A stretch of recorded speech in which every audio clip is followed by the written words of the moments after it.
ကန်ကောင်းခြင်းလင်စိတ်ဓာတ်ကိုပြင်တဲ့ကိုယ်စိတ်ဓာတ်ကိုပြင်စိတ်ဓာတ်ပြင်ဘာတွေပြင်ရကန်ကောင်းတဲ့ဆိုတာဘာလဲကိုယ်တဏ္ဍာမှာကောင်းတဲ့ကံဆိုတာဟာကောင်းကျိုးချမ်းသာပေးမှကံကောင်းတယ်လို့ခေါ်တယ်ကံဆိုတာနှမျိုးပဲရှိတယ်ကုသိုလ်ကံနဲ့အကုသိုလ်ကံကုသိုလ်ကံဆိုတာကောင်းတဲ့အပြစ်ကင်းပြီးကောင်းကျိုးချမ်းသာတွေကိုပေးတာကိုကုသိုလ်ကံလို့ခေါ်ပြီးတော့အကုသိုလ်ကံကြတော့အပြစ်ရှိပြီးတော့ဆင်းရဲတဲ့အကျိုးကိုပေးတာအကုသိုလ်ကံလို့ခေါ်တယ်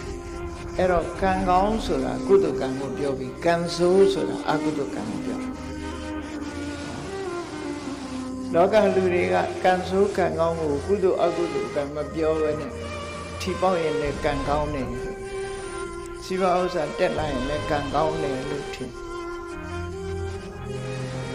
အဲ့ဒါတကယ်ကတော့ကံရဲ့အကျိုးသာလည်းဖြစ်တယ်ကံကောင်းတာမဟုတ်သေးဘူးเนาะတယောက်တယောက်နှုတ်ဆက်တဲ့အခါတို့ဆူတောင်းတဲ့အခါကျကံကောင်းပါစေပြောကြgood luck ဆိုတာဗမာပြည်ကလူတွေသာဒီလိုပြောတာမဟုတ်ဘူးဗမာစကားနဲ့မဟုတ်တဲ့အခါကျတော့လေ good luck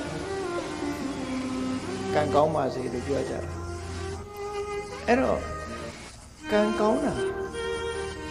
ထီပေါက်ရင်လည်းကံကောင်းတယ်လို့ပြောတယ်စီးပွားဥစ္စာတိုးတက်ရင်လည်းကံကောင်းတယ်လို့ပြောတယ်အစည်းတဲ့ကလွတ်သွားရင်လည်းကံကောင်းတယ်လို့ပြောတယ်အဖမ်းမခံရရင်လည်းကံကောင်းတယ်လို့ပြောအမျိုးစုံပဲကံကောင်းတယ်လို့ပြောတာကြီးအဲ့ဒါဟာဆိုးချိုးကလွတ်မြောက်နေတာကိုကံကောင်းတယ်လို့ပြောတာကံဆိုတာအကြောင်းတရားသာလည်းဖြစ်တယ်အဲ့တော့အကြောင်းတရားကောင်းအောင်လုပ်ဖို့လူတွေဆိုတာမမေ့ဖို့ပေါ့နော်မမေ့ဘူးတော့မြတ်စွာဘုရားဟောတာတမပတ္တိဆိုတဲ့သုတ်တံဟောထားပုံလေးရှိတယ်ကံကောင်းတယ်ဆိုတာကိုယ်တဏ္ဍာမှာကုသိုလ်တရားတွေဖြစ်မှကံကောင်းတယ်လို့ပြောလို့ရတယ်ဘာလို့တော့ဆိုရင်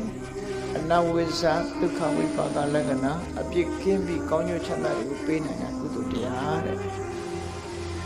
အဲ့ဒီကုသိုလ်တရားကိုယ်တဏ္ဍာမှာရှိဖို့ဒါကြောင့်မို့ကံကောင်းခြင်းစိတ်ထားကိုပြင်စိတ်ထားကြတော့ပြင်မွေးရမေ့ကြသတိမထားကြဘူးဘုရားဘာသာဖြစ်ပြီးတော့စိတ်ထားမကောင်းတဲ့လူတွေအများကြီးဖြစ်ဘုရားဘာသာဖြစ်ပြီးရသော်ဘုရားရဲ့ဆုံးမနဲ့အညီမနေနိုင်မဲ့နဲ့စိတ်ပုတ်စိတ်ယုတ်တွေနဲ့နေကြတာတွေအမှန်တမ်းများအဲ့တော့စိတ်ထားကိုဘယ်လိုပြင်ရမလဲလို့ဆိုတာကိုကြည့်